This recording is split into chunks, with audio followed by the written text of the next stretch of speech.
Hello friends, uh, here we are discussing here the carbon group elements, and in that we have seen the allotropes of carbon, and the second lecture is related to the uh, silicates. Okay, then one more important characteristics of this graphite is the graphite is able to form the intercalation compounds. So what are intercalation compounds that we will see first? Okay, when we see that the structure of graphite, the graphite is consisting of layers of carbon sheets are present in the two dimensions. Okay, so that's why the graphite is consisting of two dimensional sheets of carbon atom. Okay, and in these two sheets, all these sheets are present in alternate manner. So in these two sheets, some atoms or ions can penetrate in between these sheets. Okay, some atoms or ions can penetrate through these sheets to give rise to an intercalation compounds of graphite. Okay, so in such compounds, the graphite is acting as a host and your atom or ion is acting as a guest. Okay, and in such compounds, the graphite can act as electron donor or electron acceptor.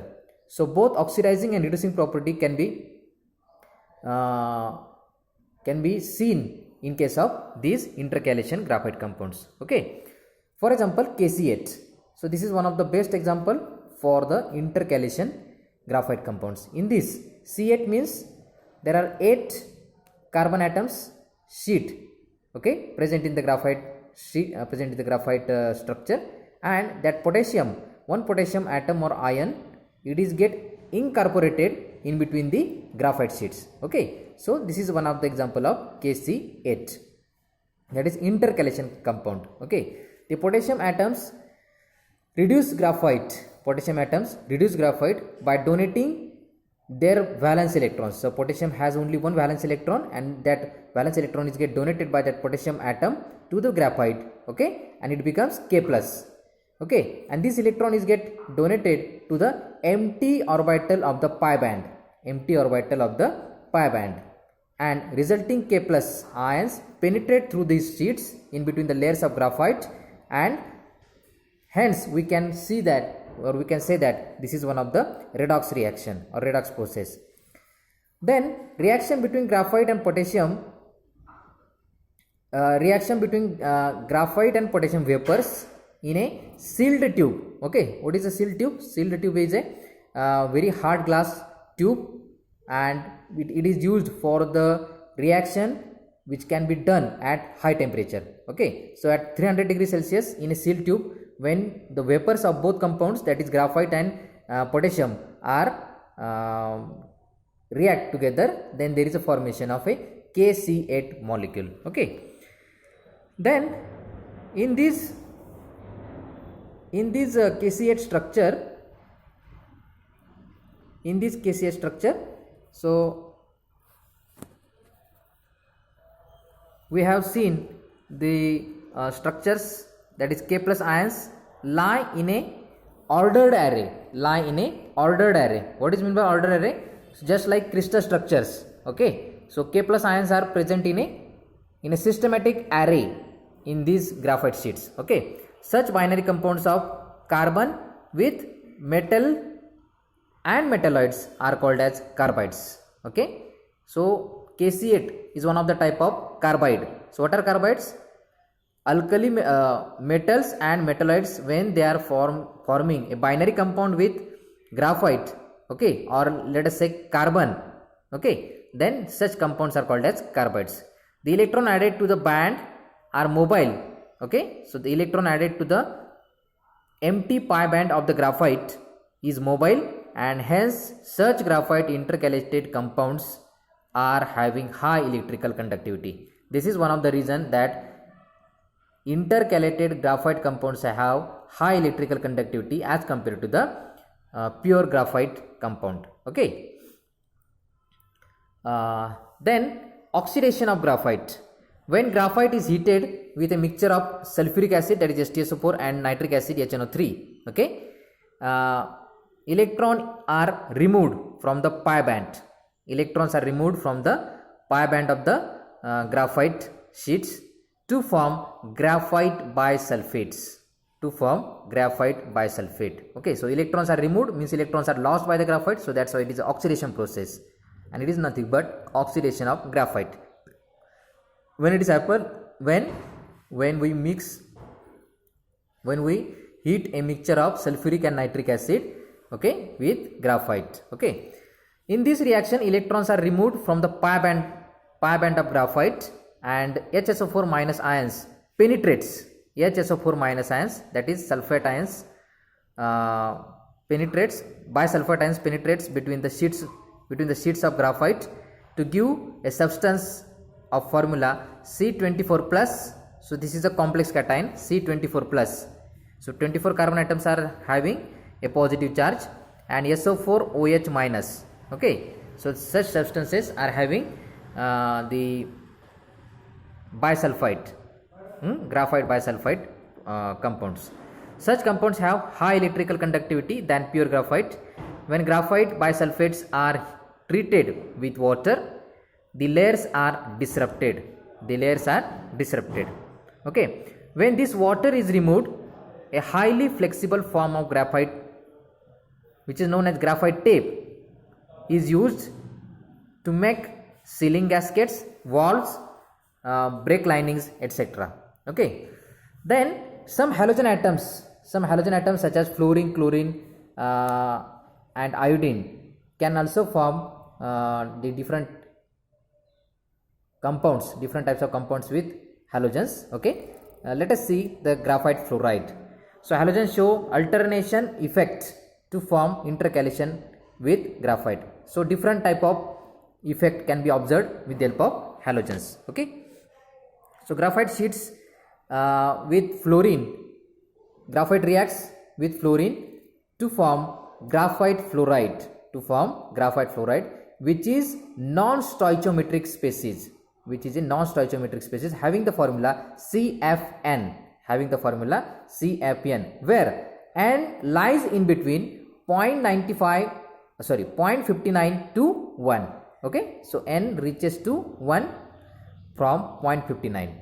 At high temperature, the product may have C2F or C4F moieties, okay. So dicarbon fluoride or tetracarbon fluoride may be formed at high temperatures, okay. So this is the concept of intercalation compounds. Intercalation is very simple. The meaning of that intercalation is that some of the ions may get incorporated, may get penetrate in the graphite sheets, okay. So graphite sheets are like that, 1, 2 and third sheet is exactly above the first sheet, okay. So in between these graphite sheets, so this is a gap, okay. So this is a gap between two sheets.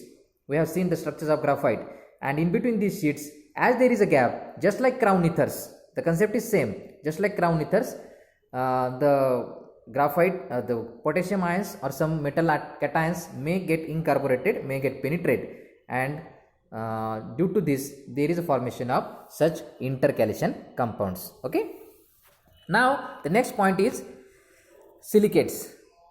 So what are silicates? We know that silica, sand, we know that it is one of the toughest and hardest material on the earth crust, okay, or on the earth surface.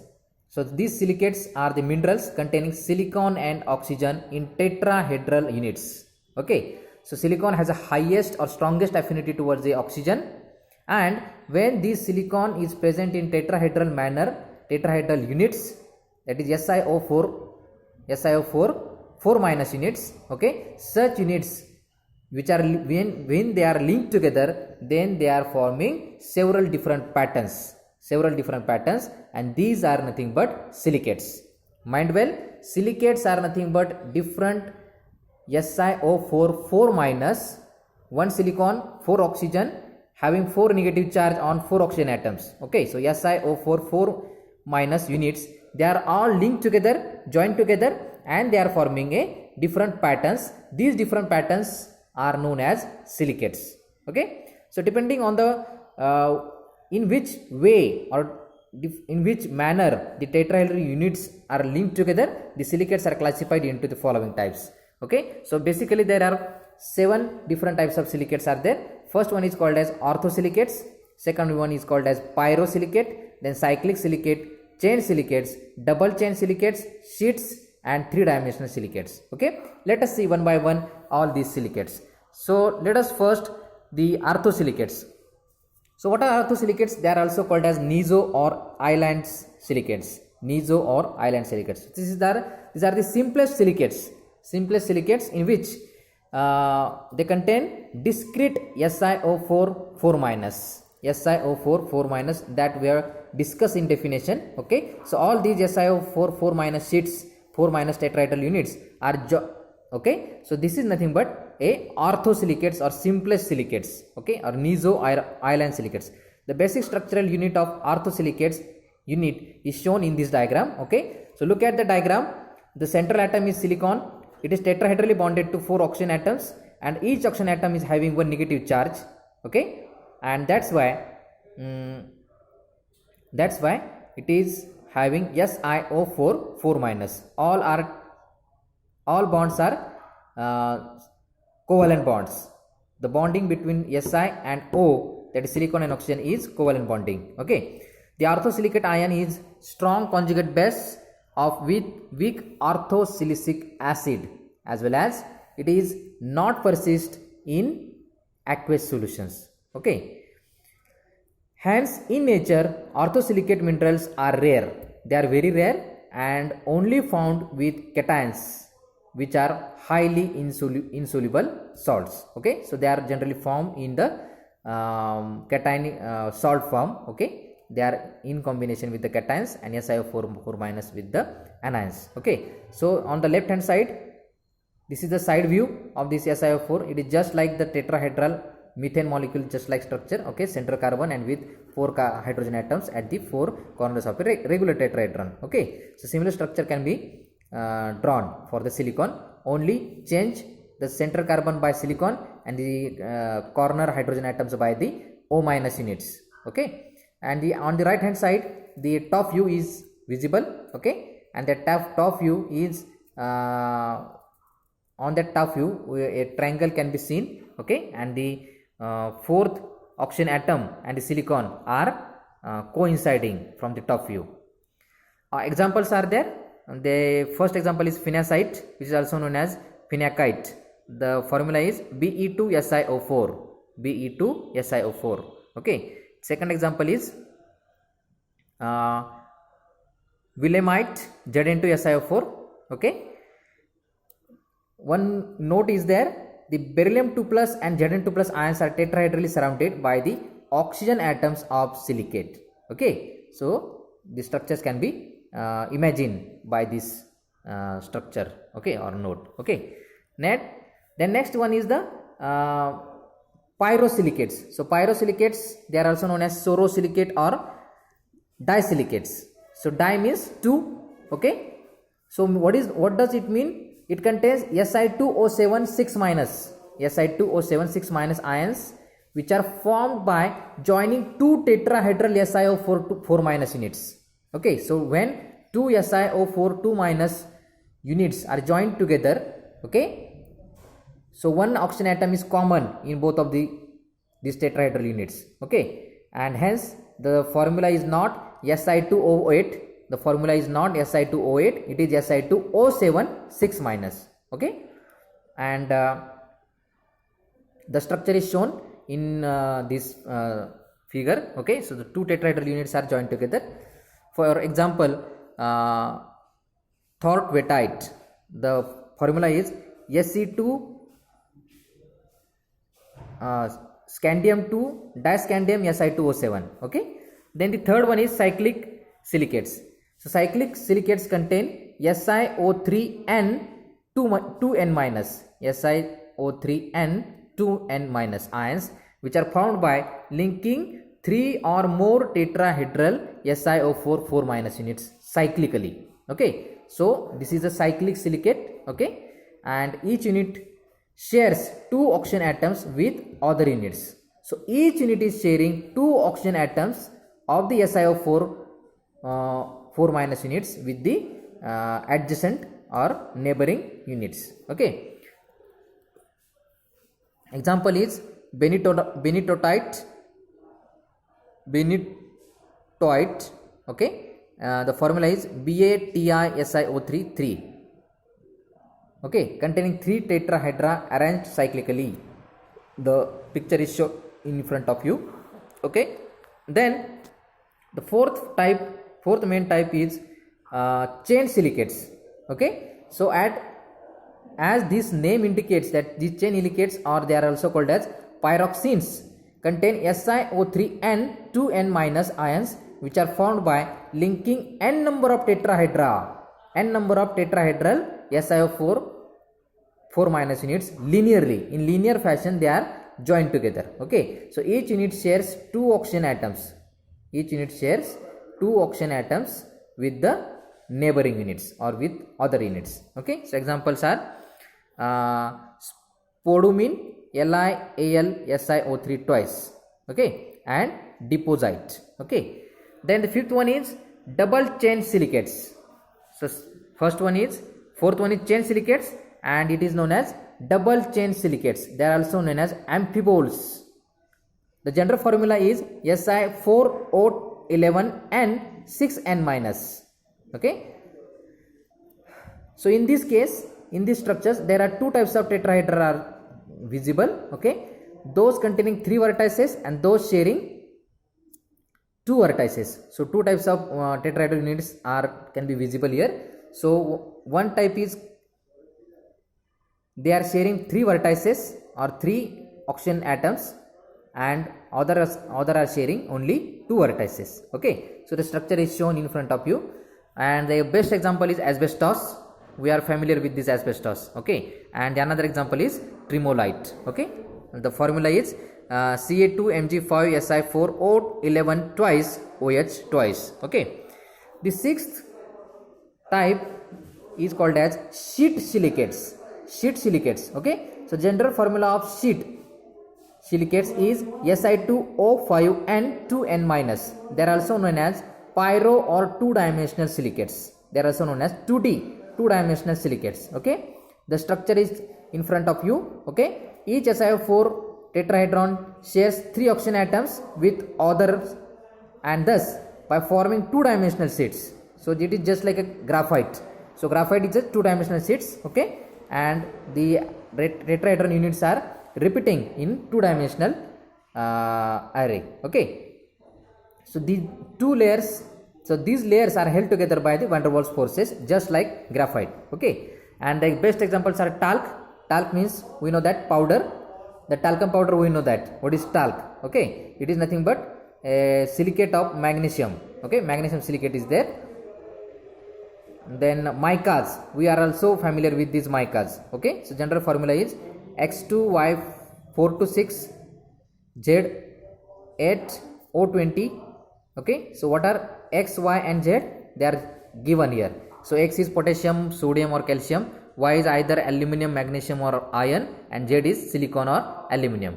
And the last type is 3-dimensional silicates. So what are 3-dimensional silicates? Sixth type is 2-dimensional silicates. They are also known as sheet silicates, and the last one is 3-dimensional silicates. So general formula of 3-dimensional silicates, okay, they are also known as tecto or framework silicates. The general formula is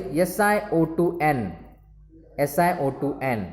Okay, and all the oxygen atoms of SiO4 tetrahedral units are shared with other tetrahedra, and thus forming a 3-dimensional network. Example is SiO2 quartz. Quartz, we know that. Quartz material we know. Okay, when SiO4 4 minus units are replaced by AlO4 4 minus units, the 3-dimensional structures formed, and which is known as aluminosilicates. Okay, so this is about the different types of silicates that we have learned in this 14 group elements. Okay, that is carbon group elements. Okay, and our next topic is aluminosilicates, that we will see later. Okay, thanks for watching this video. Have a nice day.